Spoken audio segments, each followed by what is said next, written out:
হোসেন সাইদি রহমাল্লাহকে যারা medical cleaning এর মাধ্যমে হত্যা করেছে তাদের গ্রেফতার করা গেল না কেন?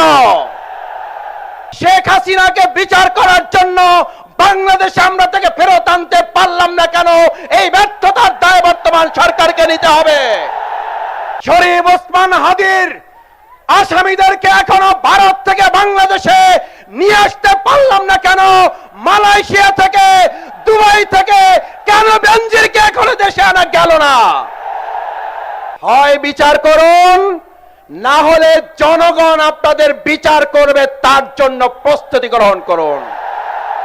বরিশাল হচ্ছে আমাদের সেই এলাকা যে এলাকায় আজ 18 তারিখ সর্বপ্রথম ফ্যাসিবাদের বিরুদ্ধে বরিশাল বিশ্ববিদ্যালয় ফ্যাসিবাদ মুক্ত বাংলাদেশ ঘোষণা করেছিল।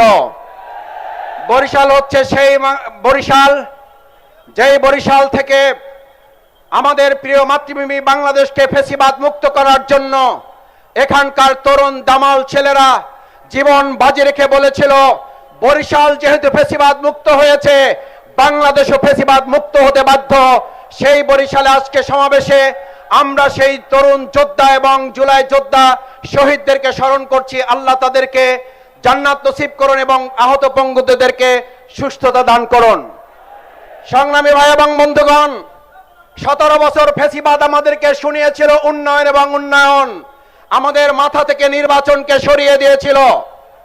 অন্তর্বর্তীকালীন সরকারের সময় আমরা একটা দলকে দেখলাম, বিএনপি আমাদের মাথায় এসে ঢুকিয়ে দিল নির্বাচন এবং নির্বাচন বিচার এবং সংস্কার আমাদের মাথা থেকে সরিয়ে দিল।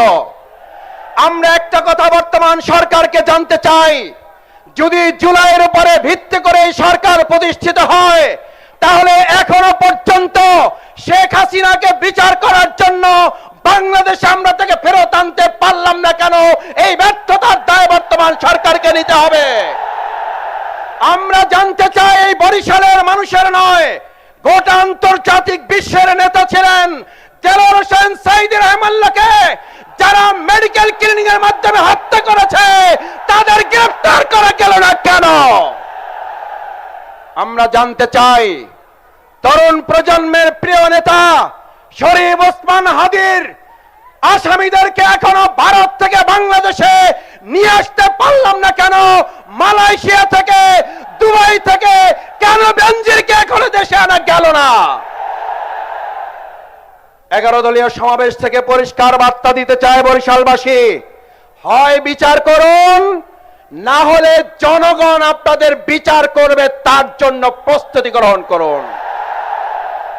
কথা পরিষ্কার, একদল ফ্যাসিস্ট আমাদেরকে বলেছিল উন্নয়ন উন্নয়ন, নির্বাচন নাই, আর আপনারা এখন আবার নতুন করে নির্বাচন দিয়ে উন্নয়নের নামে বিরোধী দলকে বৈষম্যের মধ্যে ফেলে দিয়ে আপনারা বিচার এবং সংস্কারকে ভুলিয়ে দেওয়ার ষড়যন্ত্র করছেন।